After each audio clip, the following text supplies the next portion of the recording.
My name is Clara, and for a long time, when I looked in the mirror, I no longer recognized the woman who looked back at me. The truth is that it no longer existed.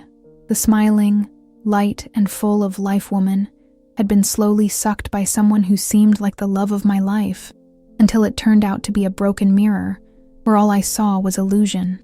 I met Arthur on a random afternoon, an ordinary day with clear skies, the smell of coffee in the air, and that kind of light wind that makes us feel that life is going to work out. He was sitting in a coffee shop I usually frequent, with a book in his hand and a subtle smile at the corner of his lips. He was beautiful, but more than that, he had a magnetism that was hard to explain, as if the whole environment curved around him, even though he stood still, in silence.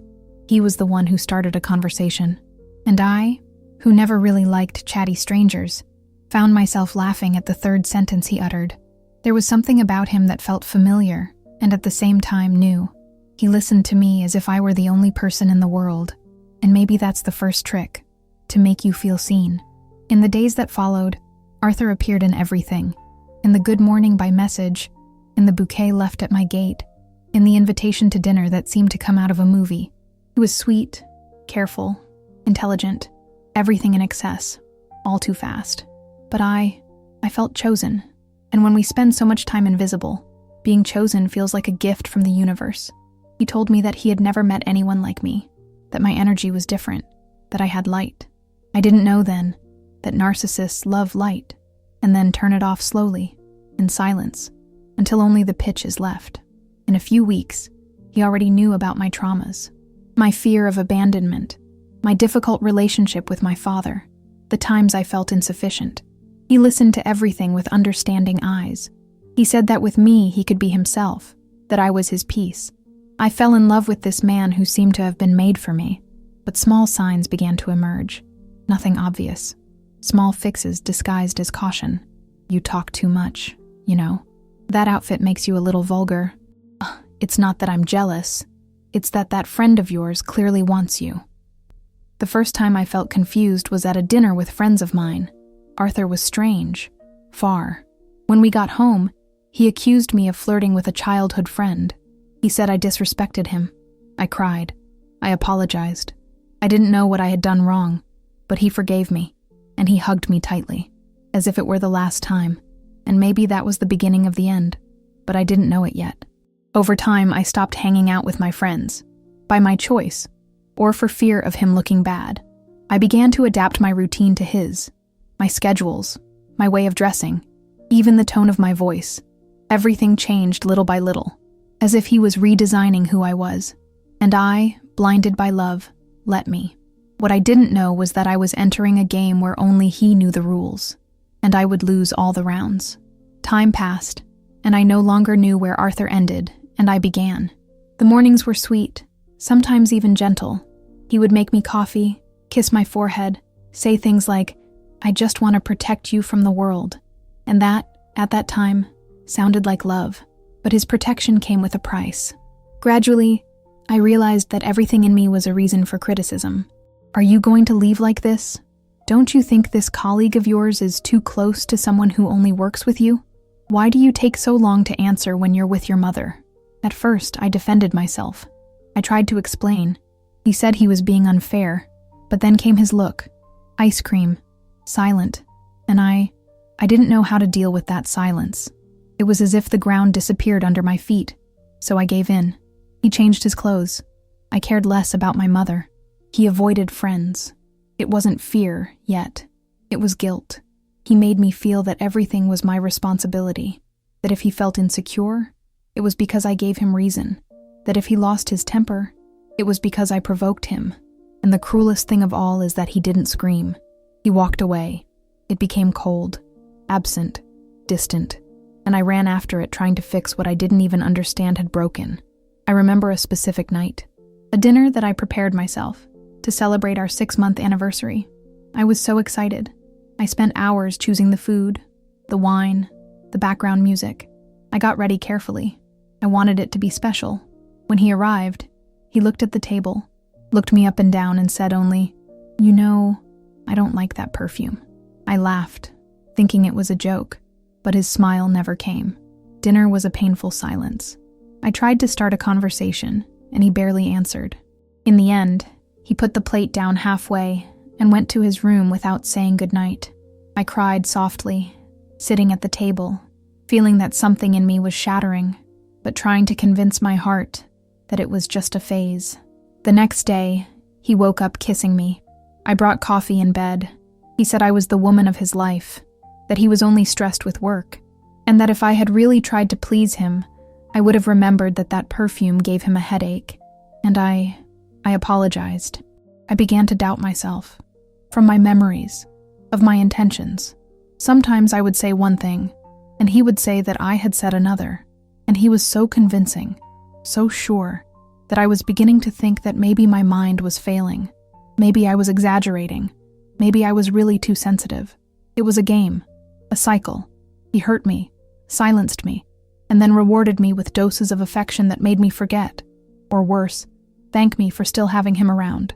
That's what a narcissist does. Create the wound, offer the bandage, and even convince you that you cut yourself. One day, a childhood friend invited me for coffee. I almost didn't go. Arthur didn't like her very much. I said that she was envious, that she filled me with bad ideas, but I went anyway. I needed to breathe. During the meeting, she looked at me with a look I hadn't seen in a long time. Worried, present. "Clara, are you really okay?" I smiled. I shook my head. I said yes, that it was just work consuming me. She shook my hand. "You're thin. It's pale." His look is no longer the same. I laughed nervously, but that conversation stayed in my head for days. That night when he arrived home, Arthur was impatient. He asked where I was, with whom, why it took me so long. I answered sincerely, and then it exploded. He said I disrespected him, that hid things, that little friend was taking me away from him. For the first time, he screamed. He threw my cell phone on the ground. The screen cracked, as did something inside me. I didn't cry at that time. I stood still, cold, as if my body had frozen. He saw my pale face and immediately changed. He came to me, hugged me tight, apologized, said he loved me more than anything. And I, once again, asked myself, how can someone love me so much and do me so much harm?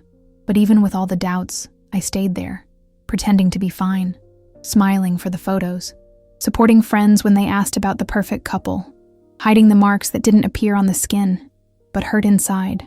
At that stage, I no longer slept well. My hair started to fall out. My period was late from stress. I woke up with my heart racing, anxious for the mood he would have that day. And yet, I said to myself, it's just a phase.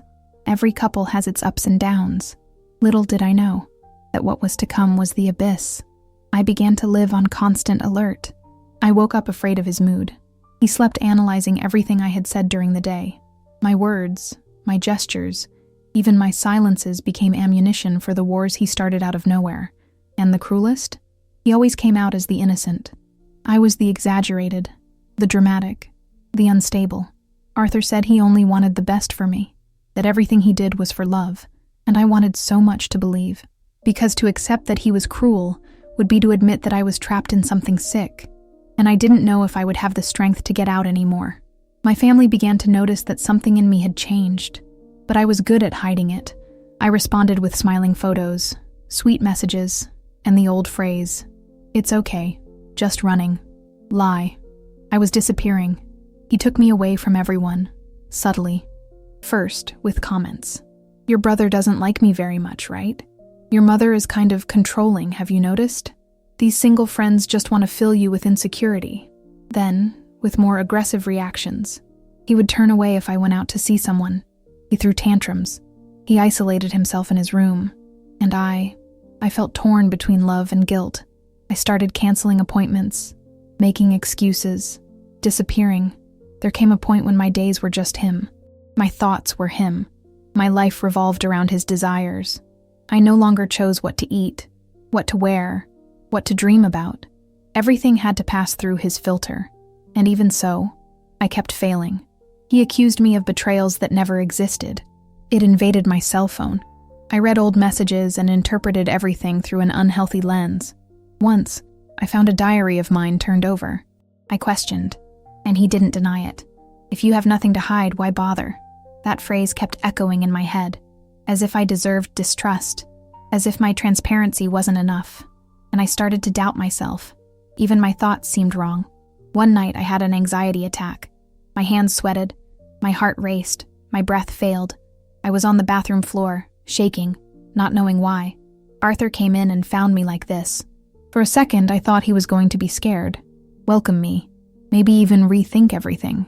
But he sighed, rolled his eyes and said, "Drama, Clara. This is just drama. You want to get attention. The narcissist wants control." I cried.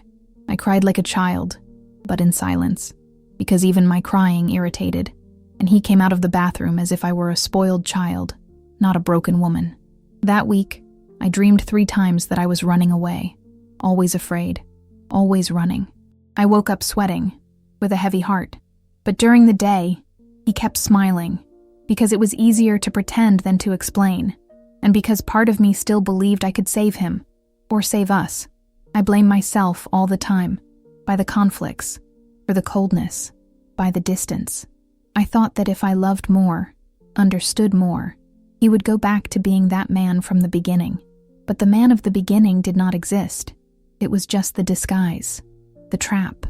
One day, my best friend insisted on seeing me. He came to my house unannounced. Arthur was there. She came in, hugged me, and I tried to smile. But it was enough for her to look me in the eyes to realize. After he left, she held me by the shoulders and said, "You are no longer you." And that scares me. I wanted to deny it. He wanted to defend, but the pain was greater. I collapsed in her lap. I cried everything I had held on to for months. I said I felt suffocated, that I didn't know who I was anymore, that he couldn't get out because he was afraid. She listened to everything in silence. And then he whispered, "You're in a prison, and you don't even realize it." It was the first time that someone named what I was experiencing. Prison. No bars, no handcuffs, but with fear, manipulation, and erasure. After she left, Arthur returned, and he saw that I was different, less submissive, more distant. He noticed, and like all narcissists, he reacted forcefully. It started bombarding me with love, gifts, dinners, sweet words. He said he was changing, that he loved me more than anything, that he wanted to get married, to have children. It was the cycle, the same cycle. It destroys, rebuilds, promises, and when he sees that you are a little stronger, it breaks everything again. But this time, something in me didn't forget my friend's words. "You're not you anymore." And I started to want to find who I was again, even with fear. It was on any given Tuesday, the kind of ordinary day, without any remarkable event. But it was on that day that everything I had been swallowing decided to scream inside. I woke up with a heavy heart. My chest tightened, as if an invisible hand was pushing me below the surface. Arthur was already up. He drank coffee while playing with his cell phone, completely oblivious to my presence. I approached, sat down in front of him, and said, in a low voice, "I think we need to talk." He didn't look up. "About what now, Clara?" It was always like this. I was talking to a man who didn't want to listen to me, just to respond, and his answers came like stones. I took a deep breath. I meant that I was feeling bad, that she was sad, disconnected, confused. But before he even finished, he interrupted me. "You keep creating problems. Nothing is ever good for you. Sometimes I think you like to suffer."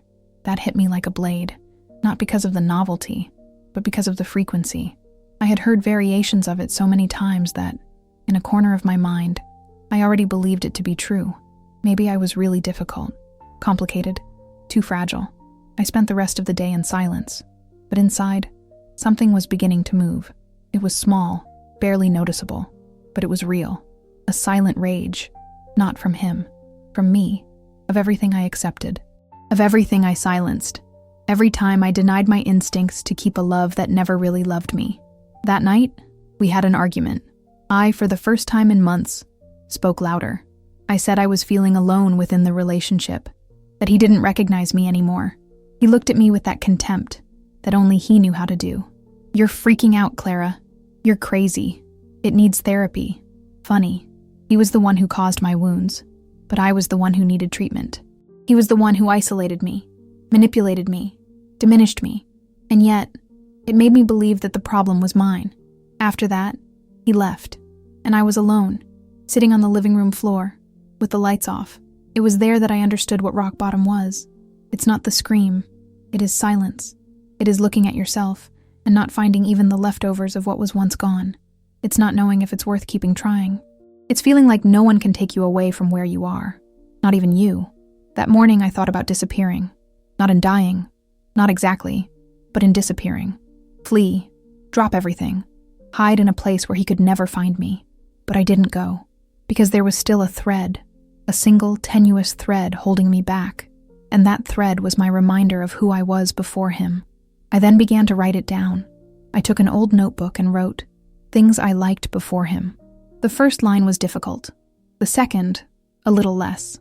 Within minutes, I had remembered that I loved strong coffee, French music, old movies, riding a bike, painting my nails dark red, and spending hours reading without being interrupted. And there, in that notebook, I found my first spark.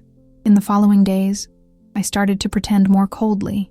He still thought he controlled me, who bent me with sweet words and expensive gifts.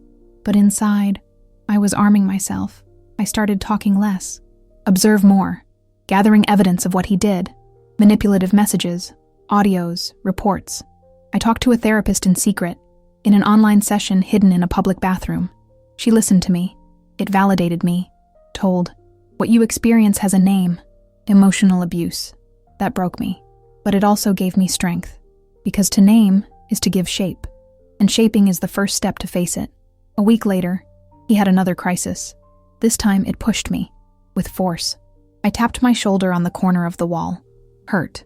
But I didn't cry. I didn't apologize. I didn't beg for affection. I stood up. I looked him in the eye and said, "You've crossed the line. Now there is no turning back." He laughed. He called me exaggerated. She said I was dramatic as always. But I saw the fear in his eyes. Not afraid of me. Fear of losing control. Because what moves a narcissist is not love. It is power. And there, that night, I decided either I would leave that relationship or I would not leave anywhere in one piece. Did I still love him? Yes. But no love justifies constant pain. And there is no surrender that heals someone who only knows how to hurt. The days that followed that night were the longest of my life. I had decided to get out, but I was still trapped. Not physically. There were never chains, bars, or locked doors. The prison was emotional, mental. A labyrinth built with lies, fear, and dependence. Arthur noticed the change, and that put him on alert. He began to be more present, sweeter, more solicitous.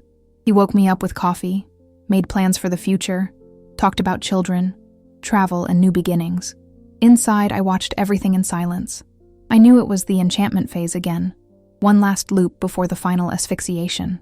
I started to act like an actress. I forced myself to smile, to keep the routine. But inside, I counted the days. I organized documents. I separated clothes. I talked to my therapist.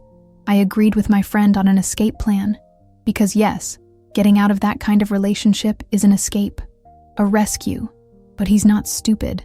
Narcissists never are. They feel when they are losing.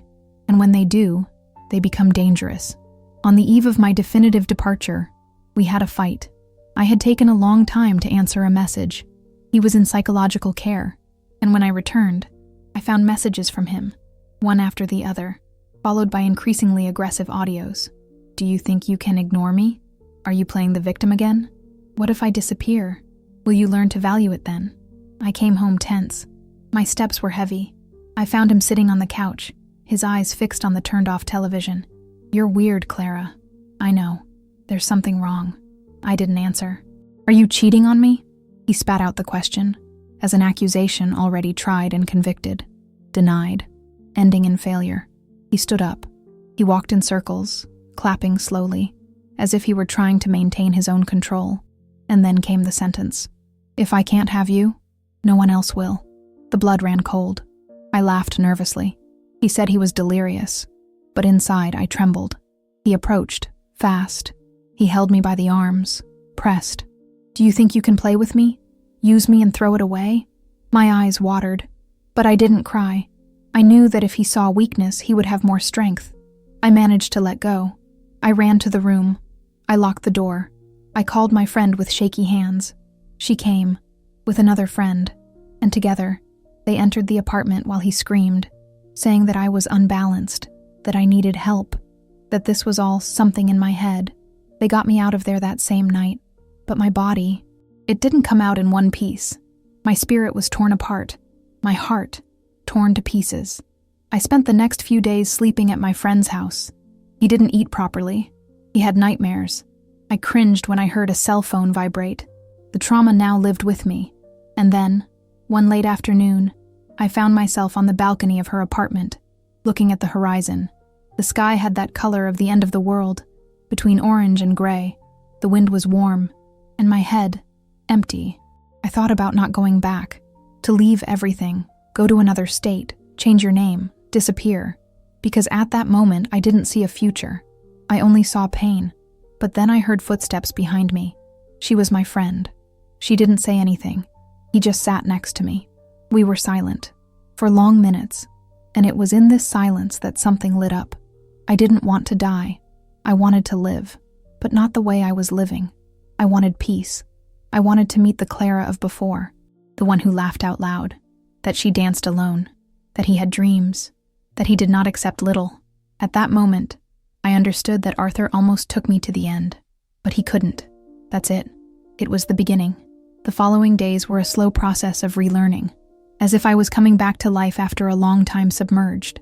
Every simple gesture, like making coffee, making the bed, smelling my favorite perfume, carried a forgotten memory, a part of me that I was rediscovering. But it wasn't easy. No one leaves an abusive relationship and returns to normal like someone who changes clothes. The pain remains. Fear, too.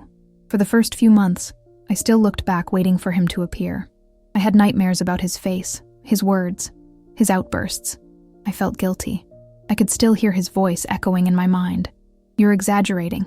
That's all in your head. You're hard to love. It took me a while to understand that this was not nostalgia. It was trauma. I continued with therapy. Over time, I started to write more, to transform everything I experienced into words. It was the way I found to reorganize the chaos, to make sense of the absurd. Writing was my salvation. I also saw my family again, to reconnect with friends I had estranged. Many of them received me with love, others with sorrow, and I understood. I apologized, not because of the choices I made, but because I disappeared, because I didn't have the strength before. My parents hugged me with teary eyes. They said they always knew something was wrong, but that they were afraid to push me further away. My brother was direct. You're back, and that's what matters.